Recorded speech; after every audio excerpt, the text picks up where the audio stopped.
మంచిది ప్రియులారా, కూడి వచ్చినటువంటి మీ అందరికీ నా హృదయపూర్వక వందనాలు తెలియజేస్తున్నాను.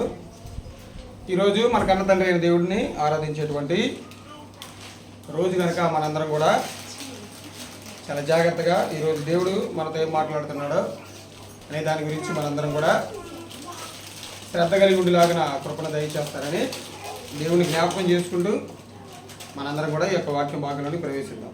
ఇప్పటివరకు కూడా కన్న తండ్రి అయిన దేవుడు మనకి మంచి ఆరోగ్యాన్ని ఆశనిచ్చి తన కృపారెక్కల చాటున మనందరం భద్రపరిచి ఈ రీతిగా మనం ఇలా కూడుకొని ఆయన ఆరాధించేటువంటి మంచి తరుణాన్ని దేవుడు మనందరికీ దయచేసాడు కనుక మనందరం కూడా దేవుడికి ఏం చెల్లించాలి? కృతజ్ఞతాస్తుతులు అనేవి చెల్లించాలి. రోజు చెల్లిస్తున్నారని నేను అనుకుంటున్నాను. ఎందుకంటే ఈ దినాన్ని చూడక చనిపోయిన వాళ్ళు ఈ ప్రపంచంలో ఎంతోమంది ఉన్నారు లేదా? ఒకసారి మీరు న్యూస్ ఛానల్స్ని ఓపెన్ చేసి చూసినట్లయితే క్లియర్ కనబడిద్ది. ఘోర ప్రమాదాలు రీసెంట్గా నిన్నే కాకినాడలో ఒక పేలుడు సంభవించింది. వాళ్ళు అనుకున్నారు పేలుడు సంభవించిందని, అనుకోవాలి. అకస్మాత్తుగా పేలుడు సంభవించింది. ఆ పేలుడు సంభవించడం వల్ల ఒక 24 మంది గాలులో పిట్టల్లాగా లేచి పొలాల్లో పడ్డారంట. చాలా వైరల్ అయింది ఆ న్యూస్. గవర్నమెంట్ కూడా స్పందించి చనిపోయిన వ్యక్తులకి 20 లక్షల నష్టపరిహారం కూడా చెల్లించింది. ఎందుకంటే విపత్తు ఎప్పుడు ఎలా జరిగిందో మనకు తెలియదు, ఏ రూపైనా మనకి ఎలా వచ్చిందో కూడా తెలియదు, మనం ఊహించలేము దాన్ని. ఎన్నో యుద్ధాలు జరుగుతూ ఉన్నాయి. ఇలాంటి యుద్ధాలు కానివ్వండి, ఇలాంటివన్నీ కూడా ఇప్పుడు మనం చెప్పలేము, ఊహించలేము, మనం అనుకోకుండా వచ్చాయి ఇవన్నీ. మరి ఇలా అనుకోకుండా ఊహించినటువంటి యొక్క పరిస్థితుల మధ్య మనందరం నివసిస్తున్నాం కాబట్టి అలాంటి పరిస్థితుల నుంచి దేవుడు ఏం చేశాడంటే మనందరికీ మంచి కాపుదలను దయచేశాడు, మంచి రక్షణ దయచేశాడు మనందరికీ, మన కుటుంబాలకి, మన పిల్లలకి, మన తల్లిదండ్రులందరికీ కూడా. మరి అంత గొప్ప రక్షణని దయచేసినటువంటి తండ్రికి మనం ఏం చెల్లించాలంటే కృతజ్ఞతాస్తుతులు చెల్లించాలి. ఆయన చేసినటువంటి మేలుల్ని మరవకూడదు. కాబట్టి ఈరోజు సందేశం కూడా మీ అందరికీ నేను చెప్పదలుచుకున్నది ఏంటిదంటే, అంశం పేరు రాసి నాకు ఏంటిది, అది ఒక్కసారైన మరువని దేవుడు లెక్కలేనన్ని సార్లు మార్చిన మానవుడు. సామాన్యంగా మనం మన జీవితంలో చాలా చాలా సందర్భాలను మనం చవి చూసి ఉంటాం, ఎదుర్కొని ఉంటాం. ఎదుర్కొన్నటువంటి వాటిలో మనం అన్నిటిని గుర్తుపెట్టుకోగలమా? కొన్నిటిని మాత్రం మనం గుర్తుపెట్టుకోగలం, వాటిని మాత్రం మనం మాట్లాడుకుంటాం ఇతరుల ఎడల. అవునా కదా? ఏటిని మనం మర్చిపోలేము. మన జీవితంలో కొన్ని మర్చిపోలేనటువంటి సంఘటనలు ఉంటాయి, అవి మాత్రం చాలా గుర్తుపెట్టుకుంటాం. చాలా సంవత్సరాల వరకు, చాలా కొంత కాలం వరకు మనం గుర్తుపెట్టుకుంటాం. కొన్నిటిని మాత్రం ఎమ్మటే మర్చిపోతాం. మర్చిపోయే వాటిలో ఏది మొదటిగా ఉంటుందంటే దేవుడు చేసినటువంటి వేలుని మాత్రం మనం ఎమ్మటే మర్చిపోతాం. కానీ వేటినయ్యా మనం బాగా గుర్తుపెట్టుకుంటామంటే మనుషుల ద్వారా పొందుకున్నటువంటి మేలు అయితే బాగా గుర్తుపెట్టుకుంటాం. అలాగే మన జీవితంలో జరిగినటువంటి కొన్ని ఆనందకరమైనటువంటి క్షణాలు మాత్రం బాగా గుర్తుపెట్టుకుంటాం. కానీ వేటినయ్యా మనం త్వరగా మర్చిపోతామంటే దేవుడు చేసినటువంటి మేలుల్ని. ఎందుకంటే ఒక వ్యక్తి బాగా మనకి ఆపదలో ఉన్నప్పుడు వ్యక్తి బాగా మనకి సపోర్ట్గా నిలబడి సహాయం చేశారు అనుకోండి, అతను మనం చాలా బాగా పొగుడుతాం, అతని మీద మనం నమ్మకం పెట్టుకుంటూ ఉంటాం. అలాగే ఏదో ఒక వేరే వ్యక్తుల ద్వారా ఏదో ఇంకొక రకంగా ఏదో ఒక నీకు సహాయం ఉంది అనుకోండి, వాళ్ళని పెట్టుకుంటాం. కానీ మనం నివసిస్తున్నామంటే, మనం జీవిస్తున్నామంటే, మన శ్వాస తీసుకుంటున్నామంటే, ఒక 3 ఏళ్ళు 5 ఏళ్ళు మన నోట్లో పోతున్నాయి అంటే దానికి కారణం దేవుడు అనేటువంటి తరుణంలోకి మాత్రం మనం రావట్లా.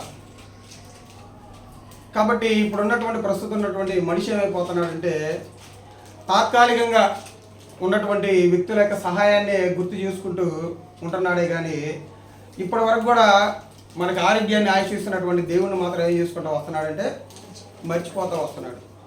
దేన్ని బట్టి అంటే ఆ సహాయం చేసినటువంటి వ్యక్తిని ఒక వ్యక్తి ఎలా చూస్తున్నాడంటే ఒక విలువైనటువంటి వ్యక్తిగా చూస్తున్నాడు. అవునా కదా? మన జీవితంలో కూడా మనం కొంతమంది వ్యక్తుల్ని చాలా విలువైన వ్యక్తులుగా చూస్తాం. వాళ్ళలో మొట్టమొదటిగా ఎవరుంటారు? ఎవరిని మర్చిపోము మనం? మన తల్లిదండ్రులు మనం మర్చిపోము, వాస్తవమే. అవునా కదా? మన తల్లిదండ్రులు మర్చిపోతామా? ఎప్పటికీ మర్చిపోలేము.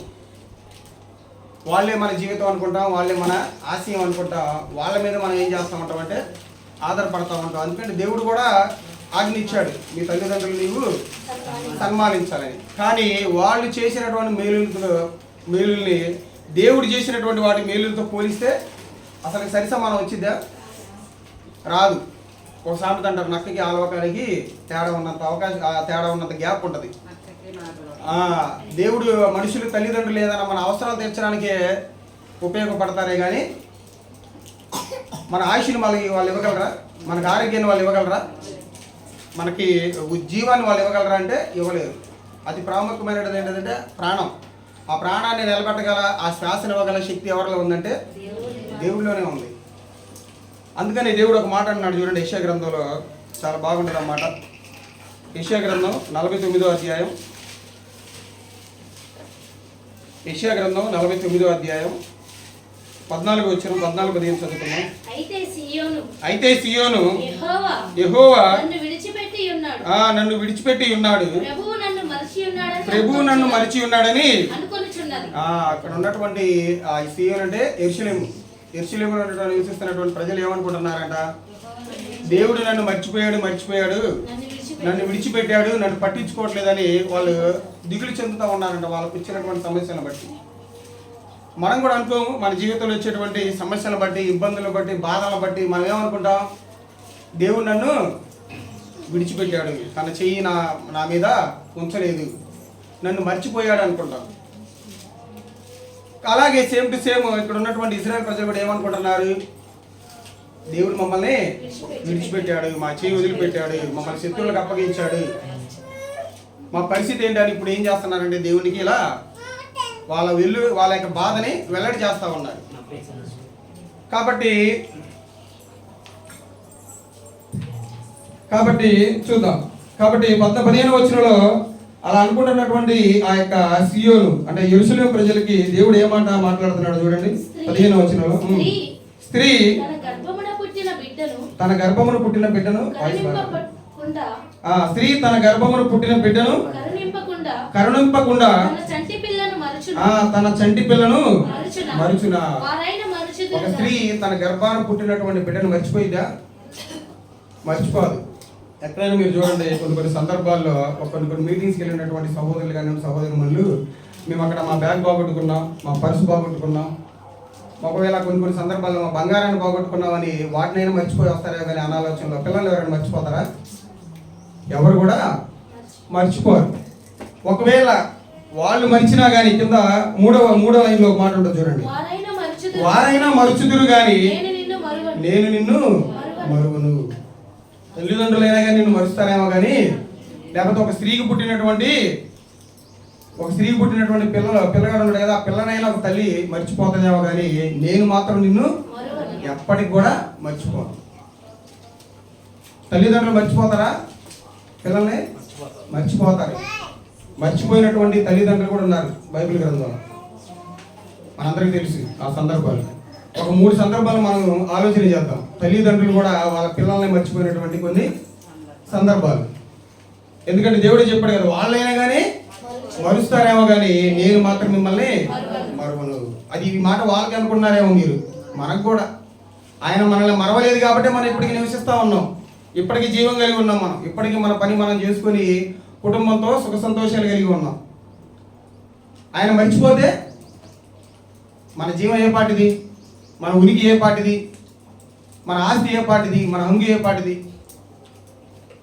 దేనికి పనికిరాదు ఆయన మర్చిపోతే. కాబట్టి ఏమంటున్నాడు చూడండి, కొన్ని 3 సందర్భాలు చూద్దాం. తల్లిదండ్రులు మర్చిపోయినటువంటి 3 సందర్భాలు బైబిల్ గ్రంథంలో ఉన్నాయి. మొదటిగా ఒక గొప్ప స్త్రీని గురించి మనం ఆలోచన చేస్తే ఆమె ఎవరంటే మరియమ్మ గారు. ఎవరామె? మరియమ్మ గారు. స్త్రీలు కనిన ఆమె గురించి ఒక మంచి ప్రవచనాలు కూడా ఉన్నాయి. కన్యక గర్భవతి అయి కుమారుని కనులని.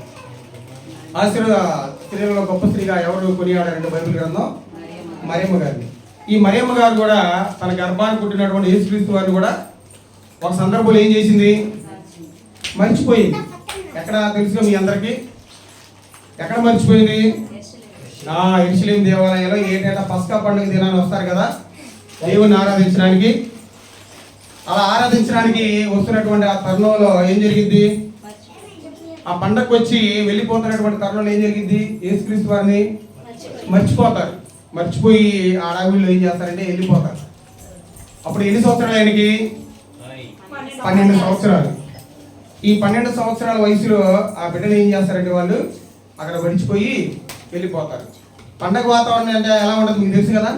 ఎలా ఉంటుంది? మొత్తం అడావిడి వచ్చే వాళ్ళకి పోయే వాళ్ళకి మొత్తం ఏమీ తెలియదు. ఎవరు ఉంటారు, ఎవరు కొట్టుకున్నారు, ఎవరు వదిలేస్తున్నారో కూడా తెలియదు. అలాంటి తరుణంలో ఏం చేసిందంటే మరియమ్మ గారు తన కుమారుడైనటువంటి యేసుక్రీస్తు వారిని మర్చిపోయింది. అవునా కదా? అంటే ఇక్కడ ఈ సందర్భంలో మర్చిపోయింది తల్లి, మర్చిపోయిందని వదిలేసి వెళ్ళిపోయిందా? మళ్ళీ ఏం చేసింది ఆమె? తిరిగి వచ్చి దూరాడారు. వచ్చేసరికి ఆయన ఏం చేస్తా ఉన్నాడు? దేవాలయంలో శాస్త్రులు పరిశీలన మధ్య నిల్చుని ఏం చేస్తా ఉన్నాడు? ఆయన వాక్యాన్ని బోధిస్తా ఉన్నాడు. ఇది వేరే సందర్భాలు బోధించేది. కాబట్టి ఇక్కడ ఒక సందర్భంలో ఏం చేసిందంటే తన తల్లి తన కుమారుని మర్చిపోయింది. అవునా కదా? ఒకసారి నేను ఒక యూట్యూబ్ షార్ట్లో చూశాను. ఒక చైనా దేశంలో జరిగినటువంటి సందర్భం.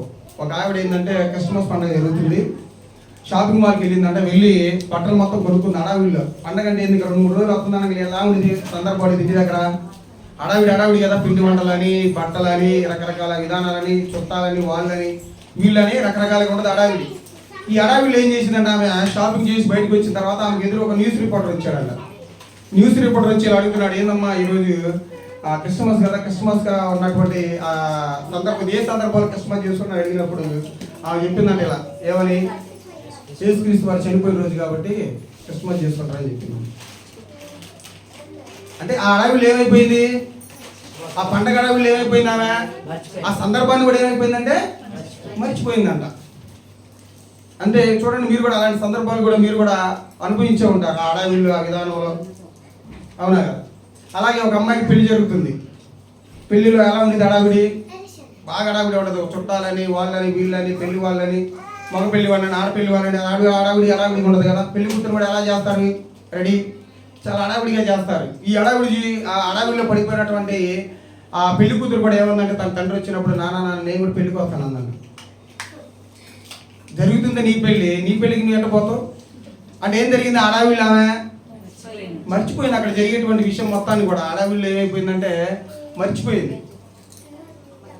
ఇలా కొన్ని సందర్భాలు జరిగినప్పుడు ఏమైపోతామంటే మనం కొన్నిటిని మర్చిపోతాం. అలాగే మరియమ్మ గారు కూడా ఏం జరిగిందంటే తన తండ్రి తన కుమారుని కూడా మర్చిపోవడం జరిగింది.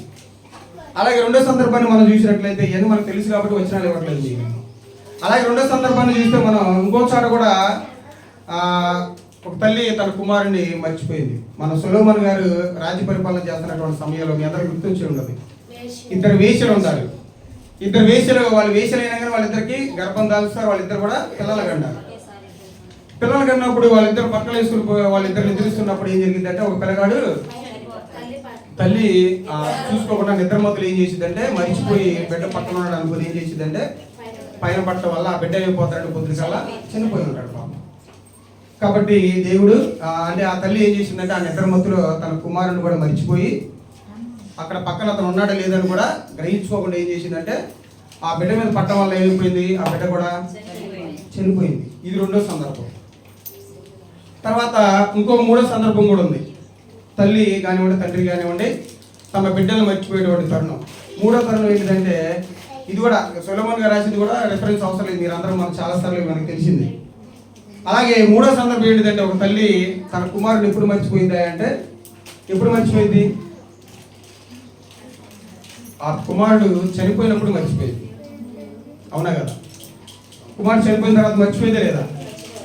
మర్చిపోబట్టే కదా సంవత్సరానికి ఒకసారి మళ్ళీ జ్ఞాపకార్థ కొడుకులని, ఆ కొడుకులని, ఈ కొడుకులని ఏర్పాటు చేసుకుంటాను మళ్ళీ మనకు జ్ఞాపకం చేసుకోవడానికి. చనిపోయినటువంటి వ్యక్తిని ఎవరైనా జ్ఞాపకం చేసుకుంటారా? ఒక 10 రోజులు బాధపడతారు, ఒక నెల బాధపడతారు, తర్వాత సంవత్సరాంతం గుర్తుపెట్టుకుంటారు కుమారుని కుమార్తెను, కానీ మర్చిపోరు. ఇది చూడండి, ఇన్ని సందర్భాల్లో తల్లిదండ్రులు మర్చిపోయారు, ఇంకా తల్లిదండ్రులు మర్చిపోయారు. ఎవరైనా ఏ సందర్భాల్లో చూసాం మనం? మరియమ్మ గారి సందర్భంలో చూసాం, ఆ సొలొమోను రాజు గారి కాలంలో వయసుల సందర్భాలు చూసాం. అలాగే ఆ బిడ్డ చనిపోయిన తర్వాత మర్చిపోయేటువంటి సందర్భాన్ని కూడా చూసాం. ఇంకా కొన్ని సందర్భాలుగానే మనం ముందుకెళ్ళి ఆలోచన చేసినట్లయితే మనం కన్న తల్లిదండ్రుల తర్వాత ఇంకా ఎవరు మనల్ని మరవరనుకుంటాం మనం? ఇంకా ఎవరు మనల్ని మర్చిపోరు. ఒకవేళ తల్లిదండ్రులు మర్చినా కానీ కొంతమంది ఏమంటారంటే నా స్నేహితుడు నన్ను ఎప్పుడు కూడా మరవరు అంటారు. నా స్నేహితులు నా కోసం ప్రాణం ఇస్తారంట. మనం వెళ్ళేది ఆ డైలాగులు, నా స్నేహితుడు నా కోసం ప్రాణం ఇచ్చింది, నేను ఎంతైనా కానీ నా కోసం ఎంత దూరం అయినా కానీ వచ్చింది, నా కోసం ఎంతైనా కానీ సహాయం చేసింది, తన ప్రాణాన్ని ఇవ్వడానికి కూడా లెక్క చేయదు. అలా స్నేహితుల మీద స్నేహితుల మీద పెట్టుకున్నటువంటి ఆ మాటను బట్టి, అవకాశాన్ని బట్టి దేవుడు ఏమంటున్నాడు చూడండి ఒకసారి. ఇర్మియా గ్రంథంలో పిల్లలు బాగా ఇదిగా ఉన్నారు. ఇర్మియా గ్రంథం 30వ అధ్యాయం 14 వచ్చిన చదవండి ఒకసారి.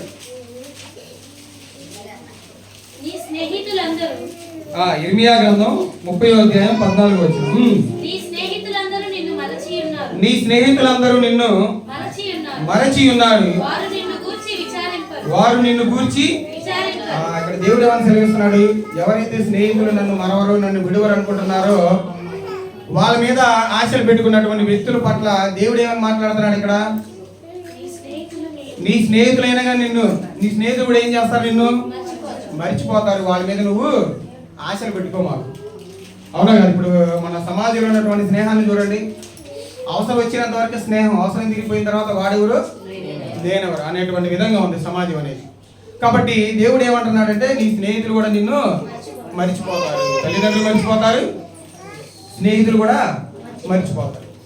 ఇంకా కొంతమంది ఇంకొక సందర్భాన్ని కూడా మనం ఆలోచన చేస్తే ఇంకో ఎవరైనా మనం మర్చిపోతారంటే మన ఇరుగు పొరుగు వారు, మన ఇతరులకు మనం సహాయం చేసేవాళ్ళు చేస్తాం లేదా? ఇతరులకి, మన ఇంటి పక్కన వాళ్ళకి కానివ్వండి, మన రిలేటివ్స్కి కానివ్వండి, మన నైబర్స్కి కానివ్వండి, మనం ఏం చేస్తూ ఉంటాం అంటే సహాయం చేస్తూ ఉంటాం.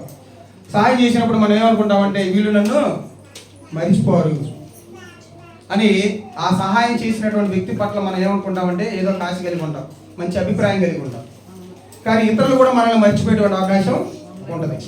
ఇలా ఒక వ్యక్తి ద్వారా సహాయం పొందుకున్నటువంటి వ్యక్తులు ఆ వ్యక్తిని మర్చిపోయారనేటువంటి సందర్భం బైబిల్ గ్రంథంలో ఉందంటే ఉంది. నీతిమంతుడైనటువంటి యోసేపు గారి కాలంలో ఏం జరిగింది? ఐగుప్తు రాజు ఏం చేస్తారంటే, ఫరో రాజు ఏం చేస్తారంటే తన భార్య విషయంలో యోసేపు గారిని ఏం చేస్తాడు? చెరసాల్లో వేస్తాడు.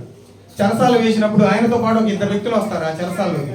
ఎవరా ఇద్దరు? పానదాయకుల అధిపతి, పక్షకారుల అధిపతి అని ఇద్దరు వస్తారు. గుర్తుందా? జ్ఞాపకం వచ్చిందా? పానదాయకుల అధిపతి అంటే ఎవరు? ఆ రాజు ఏదైనా తాగాలని మొదటగా ఎవరు తాగాలి? ఆ పానదాయకుల అధిపతి తాగిన తర్వాతే రాజు తాగాలి. జ్యూస్ అయినా కానివ్వండి, ద్రాక్షరసం అయినా కానివ్వండి, మద్యం అయినా కానివ్వండి, మొదటగా ఎవరు పరీక్షించి తాగి రాజుగారికి ఇవ్వాలంటే ఆ పానదాయకుల అధిపతి. అలాగే భక్ష్యకారుల అధిపతి అంటారు. అంటే భక్ష్యకారుల అధిపతి ఎవరంటే ఆహారాన్ని వడ్డించేటువంటి వ్యక్తి, ఆహారాన్ని టెస్ట్ చేసేటువంటి వ్యక్తి. ఇతను కూడా ఏం చేస్తారంటే ముందరిగా రాజు దగ్గరకు వచ్చేటువంటి ఆహారాన్ని ఎవరు తింటారు? ముందు ఈ భక్ష్యకారుల అధిపతి తిని అది టెస్ట్ చేసి అది బాగుందని తెలిస్తేనే ఎవరి దగ్గర ఇవ్వబడుతుంది? అది రాజుగారి దగ్గర ఇవ్వబడుతుంది. కాబట్టి వీళ్ళిద్దరు కొన్ని తప్పు చేసినప్పుడు వీళ్ళని కూడా ఏం చేస్తారంటే చెరసాల్లో వేస్తారు. వీళ్ళిద్దరు ఎవరితో కలిసి ఉంటారు? యోసేపు గారితో కలిసి ఉన్నప్పుడు యోసేపు గారికి ఒక వరం ఇస్తాడు దేవుడు. ఏంటిదా వరం? కళను తెలియజేసేటువంటి భావం, కళాభావాన్ని. కళలు వచ్చినప్పుడు ఆ కళాభావాన్ని వివరించగలిగేటువంటి శక్తి దేవుడు ఎవరికి ఇస్తాడు? యోసేపు గారికి ఇస్తాడు. యోసేపు గారికి ఇచ్చినప్పుడు ఆ రోజు సాయంత్రం యోసేపు గారికి ఒక కళ వచ్చింది. కళ వచ్చినప్పుడు వీళ్ళిద్దరి మీద వచ్చింది. వీళ్ళిద్దరి మీద కళ వచ్చినప్పుడు వీళ్ళిద్దరిలో రాజుగారు ఒకరిని క్షమిస్తాడు, ఒకరిని శిక్షిస్తాడు. ఎవరిని క్షమిస్తాడు, ఎవరిని శిక్షిస్తాడని మనం చూసినట్లయితే ఎవరిని రక్షిస్తాడు? పానదాయకుల అధిపతికి ఏమో తన ఉద్యోగం తనకు వచ్చింది, భక్ష్యకారుల అధిపతికి ఏమో శిక్ష పడింది, మరణ శిక్ష వచ్చింది. ఈ విషయాన్ని ఎవరు తెలియజేస్తారు? వాళ్ళకి యోసేపు గారు తెలియజేస్తారు. యోసేపు గారు తెలియజేసినప్పుడు యోసేపు గారు పానదాయకుల అధిపతి నుంచి ఒక రిక్వెస్ట్ కొడతాడు. అయ్యా నేను చెప్పా కదా ఈ కళాభావం, నువ్వు బయటకు వెళ్ళినప్పుడు నన్ను నువ్వు జ్ఞాపకం చేసుకో ఒకసారి. రాజు దగ్గర నా గురించి ఒక మంచి మాట చెప్పు, చాలా మంచి మాట కోరుకున్నప్పుడు అతను బయటికి వెళ్ళిన తర్వాత అతను చెప్పినట్టుగానే యోసేపు గారు చెప్పినట్టుగానే జరిగింది. అక్కడ యోసేపు గారు చెప్పినట్టుగానే పానదాయకుల అధిపతి తిరిగి తన ఉద్యోగంలో చేరతాడు. భక్ష్యకారుల అధిపతికి ఏం జరిగింది? అక్కడ శిక్ష వచ్చింది. మరి బయటికి వెళ్ళిన మేలును పొందినటువంటి ఆ వ్యక్తి మరి ఏం చేయాలి? అతను మర్చిపోవాలా, మర్చిపోకూడదా? పొందినటువంటి సహాయాన్ని బట్టి అతను ఏం చేయకూడదు? పానదాయకుల అధిపతి యోసేపు గారిని మర్చిపోవాలి. కాబట్టి అతను బయటికి వెళ్ళినటువంటి అతను ఏమైపోతారంటే మర్చిపోతాడు. చూడండి, ఇది ఎంతమంది మర్చిపోతారు మనల్ని. ఒక తల్లి తన కుమారుని మర్చిపోయింది, స్నేహితులు మర్చిపోతారు, అలాగే ఇరుగు పొరుగు వారి ఇతరులకు సహాయం చేసినటువంటి వ్యక్తులు కూడా వీళ్ళందరూ ఏమైపోతారంటే మర్చిపోతారు. ఇలా మర్చిపోతారు. కాబట్టి దేవుడు ఒక మాట అన్నాడు చూడండి, ఒక చోట యెషయా గ్రంథం 44:21 వచనంలో,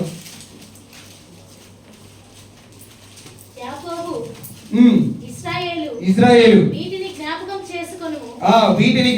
చేసుకొనుము, నీవు నా సేవకుడవు, నేను నిన్ను నిర్మించితిని.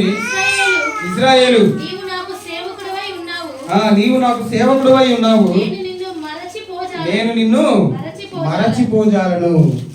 నీ తల్లిదండ్రులు మరిచినా కానీ, నీ స్నేహితులు మరిచినా కానీ, నీ ఇరుగు పొరుగు వారు ఎవరు కూడా నిన్ను మరిచినా కానీ, నేను మాత్రం నిన్ను ఎప్పటికీ కూడా మర్చిపోను. నిన్ను నేను జ్ఞాపకం పెట్టుకుంటానే ఉంటాను. చాలా మంది కూడా ఒక సందర్భాన్ని మనకు ఆలోచన చేయగలిగినట్లయితే, ఒక పెళ్లి జరుగుతుంది. పెళ్లి జరుగుతున్నటువంటి వ్యక్తికి మనం ఏం గిఫ్ట్ ఇవ్వాలనుకుంటాం?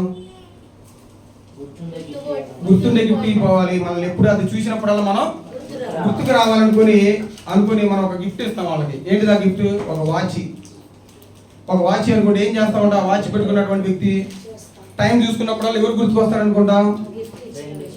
ఎవరు? గిఫ్ట్ ఇచ్చినటువంటి వ్యక్తే.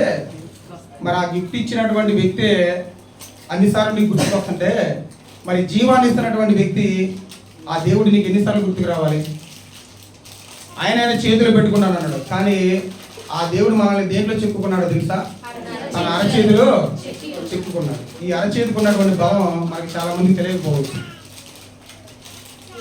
ఈ యొక్క అరచేతితో మనం దేన్నైనా కానీ గట్టిగా పట్టుకోనగలం. ఈ అరచేతి లేకపోతే మనం ఏం కూడా చేయలేము. మనం ముక్కుతో ఆహారం తింటావా? కళ్ళతో ఆహారం తింటావా? చేతులతో కాళ్ళతో ఆహారం తింటావా? దేనితో తింటాం మన ఆహారాన్ని? ఈ చేతులతోనే మనం శుభ్రంగా కలుపుకొని తింటాం. అలా దేవుడు కూడా మనల్ని ఏం చేశాడంటే తన అరచేతిలో చెక్కుకొని మనల్ని ఇలా పట్టుకొని ఉన్నాడు. మరి అలా పట్టుకున్నటువంటి ఆయన మనం మర్చిపోవచ్చా? మర్చిపోతే ఆయన కన్నా మనకన్నా భ్రష్టులు ఎవరు ఈ ప్రపంచంలో లేరు. కాబట్టి సరే, వాళ్ళు మనల్ని మర్చిపోతారులేని తండ్రులకు సహాయం చేయకుండా ఉందామా? ఇప్పుడు తల్లిదండ్రులు మర్చిపోయారని మనం తెలుసుకున్నాం, అంత మాత్రం మనం వాళ్ళకి సేవ చేయకుండా ఉందామా? అలా ఉండకూడదు. అది కాదు దేవుడి ఉద్దేశం. వాళ్ళకన్నా కానీ నువ్వు ఎవరిని ఎక్కువ మర్చిపోకూడదు, దేవుణ్ణి మాత్రం నువ్వు మర్చిపోకూడదు అని దేవుని వాక్యం అనేది ఇక్కడ మనకి సెలవిస్తూ ఉంది. కానీ మనం చనిపోయినా కానీ దేవుడు మనం మర్చిపోడట. మనం చనిపోయినా కానీ దేవుడు మర్చిపోడు. ఎలాంటి చావు అది? ఆత్మీయ చావా, శరీర సంబంధమైన చావా? శరీర సంబంధమైనటువంటి చావు అది అందరికీ జరిగేది. కానీ ఒక వ్యక్తి ఆత్మీయంగా చనిపోతే మాత్రం దేవుడికి కూడా అది చనిపోతే అది దేవుడు జ్ఞాపకం చేసుకుంటాడంట. చూద్దాం చూడండి, ఎఫెసీ రాసిన పత్రికలో 2వ అధ్యాయం మొదటి వచనంలో ఒక మాట ఉంటుంది. ఎఫెసీలకు రాసిన పత్రిక 2వ అధ్యాయం మొదటి వచనం, మీ అపరాధముల చేతను పాపముల చేతను మీరు చచ్చిన వారై ఉండగా ఆయన మిమ్మును చూడండి, మనం దేనితో చనిపోయి ఉన్నామంట? అపరాధముల చేత, పాపం. దేవుడి దృష్టిలో శరీర సంబంధమైనటువంటి చావు కన్నా ఆత్మీయ సంబంధమైన చావు అనేది చాలా విలువైనదిగా చూసుకుంటాడు ఆయన. ఒక వ్యక్తి ఆత్మీయంగా చనిపోయాడంటే అంతకన్నా బాధ దేవుడు ఎక్కడా పడ్డాడు. శరీర సంబంధమైనటువంటి చావు అనేది ఆత్మ సంబంధమైనటువంటి చావుతో పోలిస్తే చాలా చిన్నది. కానీ మనం ఏమనుకుంటామంటే శరీర సంబంధమైనటువంటి చావే చాలా గొప్పది అనుకుంటాం మనం.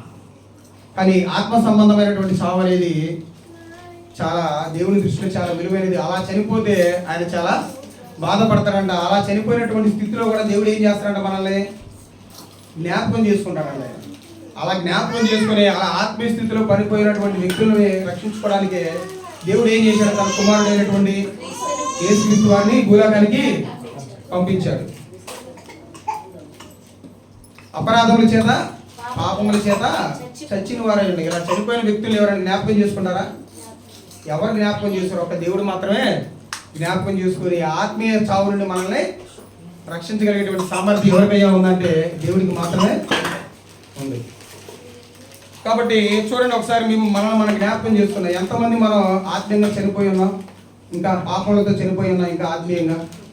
ఒకవేళ నువ్వు ఇంకా ఆత్మీయంగా పాపములతో చనిపోయి ఉన్నావు అనుకోండి, దేవుడు నిన్ను పట్ల చాలా విచారం వ్యక్తం చేస్తాడు. ఒక వ్యక్తి ఎందుకయ్యా పాపానికి ఒడిగడతాడంటే తన జీవితంలో దేవుణ్ణి మరిచిపోతేనే అతను పాపానికి ఒడిగడతాడు. పాపాన్ని చేయడానికి సాహసం చేస్తాడు ఆయన.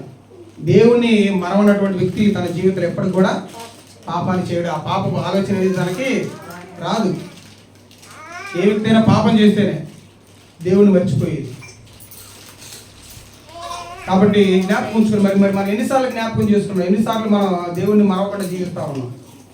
ఆదివారం వచ్చినంత మాత్రాన మనం దేవుని జ్ఞాపకం చేసుకొని ఈ 2 గంటలు మన ఆయన ఆరాధించినంత మాత్రాన ఆయన ఏదో మనం జ్ఞాపకం చేసుకున్నట్టు కాదు. మరి సోమవారం ఏమవుతుంది, సోమవారం నుంచి శనివారం దాకా ఈ 2 గంటలే మనం జ్ఞాపకం చేసుకున్నామా? ఈ 2 గంటలు దాన్ని దేవుడు లెక్కలోకి తీసుకోడు. మిగతా సోమవారం నుంచి శనివారం దాకా కూడా నీ జీవితం ఎలా ఉన్నది కూడా దేవుడు ప్రశ్న వేస్తాడు, అడుగుతాడు. 2 గంటలలాగా మనం ఏదో పెద్ద భక్తి పరులాగా వచ్చి దేవుడిని జ్ఞాపకం చేసుకుని ఏదో ఒక 50 రూపాయలు 100 రూపాయలు చందా ఇచ్చినంత మాత్రాన దేవుడు మన జీవితాన్ని, మన భక్తి జీవితాన్ని అంగీకరించడు. దాని తర్వాత నీ జీవితం ఎలా ఉంది? 2 గంటల తర్వాత ఇక్కడ నుంచి బయటికి వెళ్ళిన తర్వాత మనకి ఎంతమందికి దేవుడు గుర్తుంటున్నాడు? ఎంతమందికి వాక్యం గుర్తుంటుంది? ఎంతమంది ఈరోజు దేవుడు నాతో మాట్లాడాడు, నా పాపాన్ని ఇలా సహోదరుల ద్వారా చూపించగలిగాడు, నేను మార్చుకోవాలనేటువంటి ఆలోచన ఎంతమందికి వస్తుంది? అలా రావాలి ఎవరికైనా కానీ. అలా వస్తేనే వాళ్ళ జీవితాలు అనేవి సరైన రీతిలో కట్టపడతా ఉంటాయి. అలా లేకుండా ఏదో సహోదరుడు మాట్లాడాలే, ఏదో దేవుడు రాయించాడులే అనుకున్నావు అనుకో, నిన్ను ఎవరు కూడా మార్చలేవు. ఇంకా నువ్వు చచ్చిన స్థితిలోనే ఉన్నావు. కాబట్టి ఆలోచన చేద్దాం. ఇంకా మనం ఒకసారి ఆయన పట్ల మనం ఎలా ఉన్నామో కూడా చూద్దాం. చూడండి ఒకసారి ఆయన పట్ల మన జీవిత విధానం అనేది ఎలా ఉందో చూద్దాం. కీర్తనలు రాసిన గ్రంథం 106వ కీర్తన 13వ అధ్యాయం చదువు 13వ వచనం చదువుదాం. కీర్తనల గ్రంథం 106వ కీర్తన. అయినను వారు ఆయన కార్యములను వెంటనే మర్చిపోయి. ఎవరంట వీరు? ఇశ్రాయేలు. దేవుడు ఎన్ని అద్భుత కార్యాలు చేశాడు. ఆ ఐగుప్తు నుంచి కనాను నడిపించేటువంటి మార్గంలో ఎన్నో తెగులను రప్పించాడు. వాళ్ళ మీద ఒక్కరికైనా ఏమైనా అయిందా ఇశ్రాయేలు ప్రజలకి? ఏమి కాదు. ఒక్క ప్రజలకు కూడా, చిన్న పిల్లగాడికి కూడా ఏమీ జరగల. ఆ 10 తెగుల వల్ల కూడా నశించింది ఎవరయ్యా అంటే ఐగుప్తు జనం. ఇంత చూసినా కానీ వాళ్ళకి ఏం రాలేదు, ఆ గ్రహింపు రాలా. ఈ దేవుడి ద్వారా జరిగినటువంటి కార్యమని వాళ్ళు గ్రహించుకోలేదు. ఎమ్మట ఏం చేశారంటే ఆయన్ని మర్చిపోయారు. ఆయన ద్వారా మేలులు పొందడం మర్చిపోవడం, మేలులు పొందడం మర్చిపోవడం. అదే చెప్తాడు చూడండి 7వ వచనం 8వ వచనంలో కూడా ఏమంటాడు చూడండి. 7వ వచనం, ఐగుప్తులో మా పితరులు నీ అద్భుతములను గ్రహింపక ఉండిరి, నీ కృపా బాహుళ్యమును జ్ఞాపకమునకు తెచ్చుకొనక ఉండిరి. అదో చూడండి, జ్ఞాపకం తెచ్చుకోలేదండి ఆయన చేసిన వాటిని. మనం కూడా అంతేకండి. ఇందాక చెప్పాను కదా, ఇది పాపం చేస్తున్నాడంటే దేన్ని బట్టి చేస్తున్నాడు అతను పాపం? దేవుని మర్చిపోయాడు, దేవుని జ్ఞాపకం తెచ్చుకోవట్లా. దేవుడి జ్ఞాపకం తెచ్చుకుంటే, దేవుడు చేసినటువంటి కార్యాలను జ్ఞాపకం తెచ్చుకుంటే ఆ వ్యక్తి పాపం చేస్తాడంటే చేయడు. వీళ్ళు జ్ఞాపకం తెచ్చుకోకపోవడం వల్ల ఏం చేశారు? వీళ్ళు పాపం చేశారు. దేవుడి శిక్షకి వీళ్ళు ఏమయ్యారంటే అరణ్యంలో రాలిపోయారు. పిట్టలు రాలిపోయినట్టుగా రాజు చేశాడు దేవుడు. కాబట్టి మనం కూడా మన జీవితాన్ని చాలా జాగ్రత్తగా ఆలోచన చేద్దాం. 8వ వచనంలో మంచి మాట ఉండదు చూడండి. అయినను తన మహాపరక్రమమును బట్టి ప్రసిద్ధి చేయుటకై ఆయన తన నామమును బట్టి వాళ్ళు ఎంత పాపం చేసినా కానీ దేవుడు ఏం చేసుకుంటా వచ్చాడంటే వాళ్ళని రక్షించుకుంటానే వచ్చాడు. చూడు ఆయన జాలి అనేది, ఆయన కరుణ అనేది, ఆయనకి అదే అంటారుగా చింత తెచ్చిన పులుపు చావలేదు అంటారు కదా. దేవుడికి మన మీద ఎంత పాపం చేసినా కానీ ఆయన మన మీద ఏం జరుగుతూ వస్తుంది, ఇంకా తన ప్రేమని చూయించుకుంటానే వస్తున్నాడు. మనం ఎంత పాప పనులు చేస్తున్నా కానీ దేవుడు ఏం చూసుకుంటా వస్తున్నాడంటే ఇంకా మనల్ని ప్రేమించుకుంటానే వస్తున్నాడు. దాన్ని గ్రహింపగలవాడు కూడా ఉన్నాడు. ఇప్పుడు అసలుకి నేను ఇలాంటి పాప క్రియలు చేస్తున్నా కానీ, ఇలా దేవుడికి నచ్చినటువంటి కార్యాలు జరిగిస్తున్నా కానీ దేవుడు నాకు ఆరోగ్యాన్ని ఇస్తున్నాడనేటువంటి ఆలోచన ఎవరికి ఉందండి? ఎవరికి లేదు. విచ్చలవిడైపోతుంది జీవితం అనేది. కాబట్టి చూడండి దేవుడు మన మీద చూపిస్తున్నటువంటి ఈ కృప. ఇంకా ఎలా ఉన్నామంటే మనం ఇర్మియా గ్రంథంలో చాలా మంచి మాట ఉంటుంది చూడండి. ఇంకా ఆయన ఎడల మనం ఎలా ఉన్నాం అనేది ఇర్మియా గ్రంథం 2వ అధ్యాయం 32వ వచనంలో, తన ఆభరణములు మరచున, కన్యక తన ఆభరణములను మరచున, పెళ్లి కుమారి తన వడ్డానములను మరచున, నా ప్రజలు లెక్కలేనన్ని దినములు నన్ను మరచి ఉన్నారు. దేవుణ్ణి ఆనాటి ప్రజలే కాదు, ఇప్పుడు మనం కూడా ఏం చేస్తున్నామంటే లెక్కలేనన్ని సార్లు మర్చిపోతున్నాం. ఎప్పుడు గుర్తుకొస్తాడండి దేవుడు మనకి? నిజం చెప్పండి, ఎప్పుడు గుర్తుకొస్తున్నాడు మనకి దేవుడు? అనారోగ్యం వచ్చినప్పుడు, అప్పుల బాధలు ఉన్నప్పుడు, సమస్యల్లో ఉన్నప్పుడు, ఇరుకుల్లో ఉన్నప్పుడు, ఇబ్బందుల్లో ఉన్నప్పుడు, కుటుంబంలో పరిస్థితులు బాగలేనప్పుడు, ఇలాంటి స్థితిలో కదా గుర్తొచ్చేది. ఇప్పుడు తప్పితే ఎప్పుడు గుర్తుకు రాడు. మరి పాపం చేసేటప్పుడు ఎందుకు గుర్తుకు రావట్లేదు దేవుడు? సమస్యలు వచ్చినప్పుడు దేవుడా అంటున్నావు, మరి పాపం చేసే ముందు ఎందుకు రావట్లేదు గుర్తుకు దేవుడు? అంటే పాపం చేసేటప్పుడు ఎలా ఉంటుంది? ఒక మనసుకి ప్రశాంతంగా ఉంటుంది, అంతేనా? అలా ఉండబట్టే చేస్తూ ఉంటాడు. మరి సమస్యలో గుర్తొస్తున్నప్పుడు పాపం చేసేటప్పుడు ఎందుకు గుర్తుకు రావట్లేదు? అర్థం కావట్లా. బాధలో ఉన్నప్పుడు గుర్తుకొస్తున్న దేవుడు పాపం చేసేటప్పుడు ముందు ఎందుకు గుర్తుకు రావట్లా? అయ్యో, నేను పాపం చేస్తే నా కుటుంబ పరిస్థితి ఏంది? నలుగురు తెలిస్తే పరిస్థితి ఏంటి? నా భర్తకు పరువు ఉంటుందా? నా కుటుంబానికి పరువు ఉంటుందా? దేవుడికి అంతకు మించి దేవుడికి ఆదివారం రాగానే మనం బైబిల్ తీసుకొని బయలుదేరి వస్తాం లొట్టాలొట్టిన. ఏంటి మన పరిస్థితి? వెనక పక్కన ఉన్నవాడు ఏమనుకుంటారు? కాబట్టి ఆలోచన చేయండి జాగ్రత్తగా. దేవుడు ఏమన్నాడంటే, నిన్ను అసలుకి ఒకసారి కూడా నేను మరవను, కానీ నువ్వేం చేస్తున్నావు తెలుసా? నన్ను అసలు కౌంటే లేదన్న.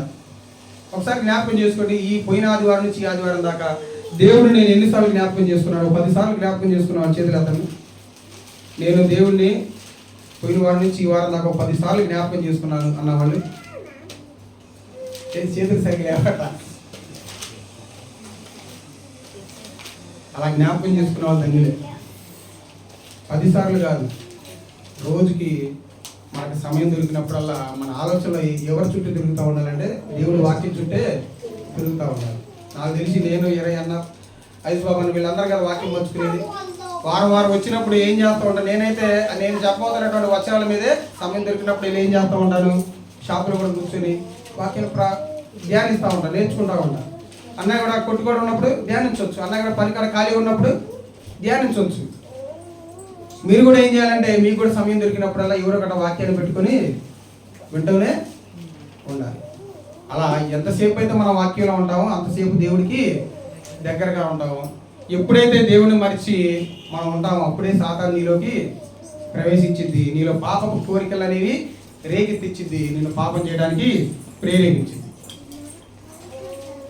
కాబట్టి ఈ 2 గంటల ఆదివారం ఆరాధన మాత్రమే దేవుడు ఏదో వచ్చి కూర్చొని జ్ఞాపకం చేసుకుని జేబులో ఉన్నటువంటి 100 రూపాయలు వేసినంత మాత్రం దేవుడు ఎడల మనం దేవుని ఏదో మనం మర్చి జ్ఞాపకం చేసుకున్నట్టు కాదు. మిగతా 2 గంటల తర్వాత ఉన్నటువంటి జీవితాన్ని కూడా దేవుడు లెక్కలోకి తీసుకున్నాడు. ఇక్కడ నువ్వు ఎలాగైతే పరిశుద్ధంగా పవిత్రంగా అనేటువంటి మాటలు వింటూ ఆ ప్రకారంగా జీవించాలని అనుకుంటావు, ఇంటి దగ్గరికి వెళ్ళినా కూడా అదే గుర్తుకు రావాలి నీకు. అలానే గుర్తుకు రావాలి, ఇలానే ఉండాలని. కాబట్టి చూడండి, మనం మరి ఎలా ఉన్నాం? దేవుడు అంట ఒకసారి కూడా మరవడంట, మనం అంటే లెక్కలేని సార్లు కలుస్తూ ఉంటాం. మనం పాపం చేస్తున్నా కానీ దేవుడు ఏం చేస్తున్నాడు? మనకి మారతారేమో కూడా ఏం చేస్తున్నాడు? ఆరోగ్యాన్ని ఇస్తానే వస్తున్నాడు. అందుకనే అసలు ఏంటి మనం ఇలా మర్చిపోవడానికి గల కారణాలు ఏంటి? ఒక భయంకరమైనటువంటి మాట మాట్లాడుతున్నాడు చూడండి దేవుడు. హోషేయ గ్రంథంలో 13వ అధ్యాయం 6వ వచనంలో ఒక మాట ఉంటుంది చూడండి. హోషేయ గ్రంథం 13వ అధ్యాయం 6వ వచనం. హోషేయ గ్రంథం 13వ అధ్యాయం 6వ వచనం. తరువాత వారికి మేత దొరకగా వారు తిని తృప్తి పొంది గర్వించి నన్ను మరచిరి. ఒక వ్యక్తి మర్చిపోవడానికి గల కారణం ఏంటంటే ఇక్కడ చెప్పాడు దేవుడు. ఆహారం లేనంత వరకు ఆహారం కావాలని దేవుడు మనం ప్రార్థన చేస్తాం, విజ్ఞాపన చేస్తాం, ఇవన్నీ చేస్తాం. ఆ ఆహారం మాత్రం దొరికిన తర్వాత మయ అనుకుంటా ఇక దేవుడిని మర్చిపోతాం. రోగం ఉన్నప్పుడు రోగం తగ్గించాయా అని దేవుడికి ప్రార్థన చేస్తాం. రోగం తగ్గిన తర్వాత దేవుణ్ణి జ్ఞాపకం చేసుకో. ఇల్లు కట్టిన దాకా మనం దేవుని జ్ఞాపకం చేసుకుంటాం, ఇల్లు కట్టిన తర్వాత దేవుణ్ణి మర్చిపోతాం. బంగారం కొనుక్కున్న దాకా దేవుడా నాకు బంగారం దయచేయ అంటాం, బంగారం కొనుక్కున్న తర్వాత దేవుణ్ణి మర్చిపోతాం. ఎలా మర్చిపోతామంట? ఇవన్నీ నా శక్తి ద్వారా వచ్చింది, నా బలం ద్వారా వచ్చింది, నా శక్తి ద్వారా నేను సంపాదించుకున్నా అని మనుషులు ఏమైపోతాం? గర్విస్తామంట. గర్వించడాన్ని బట్టి ఏమైపోతామంట? దేవుణ్ణి మనం మర్చిపోతాం. ఇలా మనం వారం వారం సంఘ సహవాస కూడికలని కొంతమంది రాజుల గురించి మనందరం ధ్యానించుకుంటూ వస్తున్నాం. ఎక్కువ పర్సెంట్ రాజులు పడిపోవడానికి గల కారణం ఏంటి? దేనివల్ల వాళ్ళు పడిపోయారు వాళ్ళ జీవితంలో? దేవుని ఇలా మేలులు పొంది గర్వించి ఏమైపోయారు? దేవుని మర్చిపోయారు. విజయ గారు ఎలా పడిపోయాడు?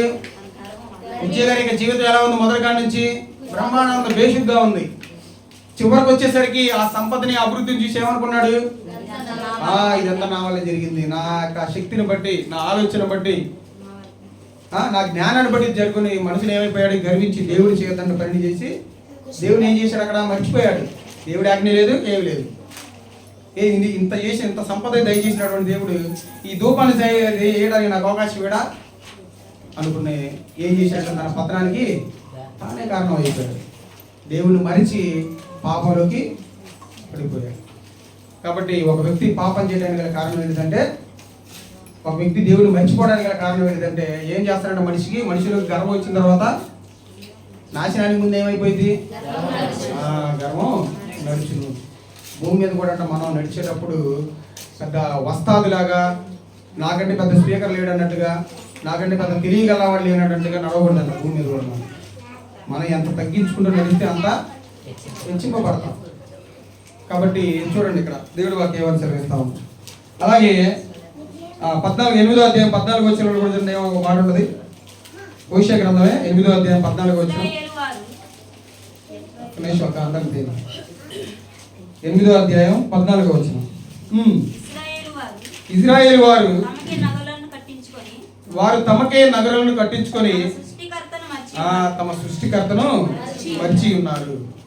అది ఏమైపోయారంటే, గృహాలు కట్టుకున్న దాకా దేవుడా దేవుడా అన్నారట. గృహాలు కట్టించుకున్న తర్వాత బాయ్ బాయ్ బాయ్ బాయ్ దేవుడా అన్నారట. అంటే అవసరానికి దేవుడు అవసరం అయిపోయిన తర్వాత దేవుడు లేడు, ఏమి లేడు. అలా అనుకున్నటువంటి వ్యక్తుల యొక్క జీవితాలు ఏమైపోయినాయి అంటే, ఆ ఎడారిలో రాలిపోయింది. దేవుడు ఏం చేసినట్టు వాళ్ళని తుడిచేశాడు అసలు. అందుకనే ఎన్ని లక్షల మంది ప్రయాణం కొనసాగించారు అక్కడ నుంచి? 6 లక్షల కాలు బలం. ఇంకా చిన్నపిల్లలని వాళ్ళు వీళ్ళని చాలా మంది ఉన్నారు, 10 లక్షల పైనే ఉన్నారు. అంత 10 లక్షల మంది, దాదాపు 10 లక్షల మంది అని అనుకుంటే కానానికి ఎంతమంది చేరారు? 2. అంటే వాళ్ళందరూ కూడా ఏం చేశారు? దేవుడి యొక్క కార్యాలు చూసి వాళ్ళ హృదయంలో గర్వించి ఏమైపోయారు? అరణ్యంలో రాలిపోయారు వాళ్ళు. కాబట్టి చూడండి, మనం దేవుని మర్చిపోవడానికి గల కారణం ఏంటిదంటే, మెయిన్గా గర్వం. అలా గర్వం ఉండకూడదని ఒకరోజు ఒక ఆయన ఒక మంచి ప్రార్థన చేస్తాడు. ఎవరైనా ఇజ్రాయేల్ దేశానికి సొలొమోను గారు రాజు ఏం చేస్తాడు? ఆయన తన ప్రార్థనలో చూడండి ఒకసారి, సామెతల గ్రంథం 30వ వచనం. సామెతల గ్రంథం 30వ వచనంలో ఒక మాట ఉంటుంది. దేవా, నేను నీతో 2 మనవులు చేసుకొనుచున్నాను. నేను చనిపోక ముందు వాటిని నాకు అనుగ్రహింపు. వ్యర్థమైన వాటిని, అబద్ధములను నాకు దూరముగా ఉంచుము. పేదరికమునైనను ఐశ్వర్యమునైనను నాకు దయచేయము. తగినంత ఆహారము నాకు అనుగ్రహింపు. ఎక్కువైన ఎడల నేను కడుపు నిండిన వాడనై నిన్ను విసర్జించి యెహోవా ఎవడని అందునేమో, లేక వేదనై దొంగిలి నా దేవుని నామమును దూషితునేమో. చూడండి, ఒక మంచి మనవని చేశాడు. దేవుని తక్కువ ఉన్నా కానీ మనం ఏం చేయవచ్చు? దూషించవచ్చు. ఎక్కువైనా కానీ మర్చిపోవచ్చు. కాబట్టి ఒక మిడిల్ క్లాస్ లాగా మనం ఉంటే, నాకు మిడిల్ క్లాస్ జీవితాన్ని దయచేయాలని సొలొమోను గారు కోరుకున్నాడు దేవుడు. నాకు ఎక్కువ అయ్యొద్దు సంపదని, అలా అని తక్కువ అయ్యొద్దు. అవసరానికి తగ్గట్టుగా నువ్వు నాకు దయచేసేవాడు, నేను నిన్ను మర్చిపోను. ఒకవేళ ఎక్కువైన తర్వాత నిన్ను ఎవడని అంటానేమో. ఇలా ఎవడనేటువంటి మాట అనగానే ఒకటి గుర్తొచ్చింది. ఒక ఆయన కూడా అంటాడు ఇలానే. ఎవరైనా ఎవరు యెహోవా అని ఎవరంటారు? ఫరో అంటాడు కదా, మిమ్మల్ని నేను పంపించడానికి ఆ యెహోవా ఎవడు అనగానే 30 తిప్పలు పెట్టించి 3 చెరువులు నీళ్ళు తాగిన దేవుడు. అలా కూడా దేవుడిని కూడా మనం మరిచి ఆయనకి నచ్చినటువంటి కార్యాలు చేస్తున్నాం అనుకోండి, దేవుడు కూడా మనల్ని అలా 30 తిప్పలు పెట్టి 3 చెరువులు 30 చెరువులు నీళ్ళు తాగించేటువంటి తరుణంలో కూడా మనం వెళ్ళిపోతాం. కాబట్టి ఎప్పుడు కూడా మనం ఒకటే ఒక మాట అనుకోవాలి, హెచ్చరికగా ఒక మాట చూసుకుందాం. మనం చివరిగా కీర్తనల గ్రంథం 103వ అధ్యాయం 2వ వచనంలో ఎప్పటికీ మనం జ్ఞాపకం ఉంచుకోవాల్సినటువంటి ఒక మాట, చాలా మంచి మాట. కీర్తన గ్రంథం దావీదు గారు రాసిన కీర్తన 103వ కీర్తన 2వ వచనంలో ఈ మాట అనుకుంటా ఉండాలి మనందరం కూడా ఎప్పటికప్పుడు. నా ప్రాణమా యెహోవాను సన్నతించుము, ఆయన చేసిన ఉపకారములలో దేనిని మరొకము. ఇది ఎప్పుడు కూడా ప్రతి ఒక్కరు కూడా మనం జ్ఞాపకం ఉంచుకుంటానే ఉండాలి. ఆయన చేసినటువంటి ఉపకారాలని దేనిని కూడా మనం మరవద్దు. రోజు రోజుకి మనం ఏం చెప్పుకుంటా ఉండాలంటే, మనం దేవుణ్ణి సన్నతించాలంట, దేవుని దగ్గరికి రావాలంట. ఆయన దేవుని దగ్గరకు వచ్చిన తర్వాత నీవేనాయా నేను పట్టుకుంటాను కారణం అనుకుని మనల్ని మనం తగ్గించుకుంటూ ఆయన యొక్క నామాన్ని హెచ్చించుకుంటూ ఈ యొక్క వచనాన్ని మనం జ్ఞాపకం చేసుకుంటా ఉన్నాం అనుకోండి, మన జీవితంలో ఒక సక్సెస్లో మనం ఉన్నట్టే, ఒక విజయం సాధించబోతున్నటువంటి వ్యక్తిగా మనం ఉంటున్నట్టే. కాబట్టి చూడండి, ఇప్పుడు దాకా మాట్లాడుకున్నటువంటి పాఠం ఏంటిది? ఒకసారైనా ఇన్ని సందర్భాలు దేవుడు ఎప్పుడైనా మర్చిపోయే వాళ్ళని ఒకసారి కూడా మర్చిపోవాలి. కానీ మనం వాళ్ళు ఏం చేశారు? 2 సార్లు మర్చిపోయారంట, లెక్కలే 2 సార్లు మర్చిపోయారంట. ఇప్పుడు మనం కూడా మరి ఎవరి జాబితాలో ఉన్నామా? ఇజ్రాయిల్ లాగా మనం కూడా మర్చిపోతున్నావా? లేకపోతే ఆయన చేసినటువంటి ఉపకారాలని మనం జ్ఞాపకం ఉంచుకొని మనం జీవిస్తున్నాం అనేది ఎవరికి వాళ్ళు వ్యక్తిగత జీవితాన్ని బట్టి మీరు ఒకసారి మిమ్మల్ని మీరు ప్రశ్న వేసుకుంటూ ఏమైనా పొరపాట్లు ఉంటే వాటిని సరి చేసుకుంటూ మన జీవితాన్ని దేవుడికి అనుకూలంగా మలుచుకోవాలని మనస్ఫూర్తిగా కోరుకుంటూ మీ అందరికీ ఇప్పటివరకు వాక్యం ఉన్నటువంటి మీ అందరికీ కూడా నా హృదయపూర్వక వందనాలు.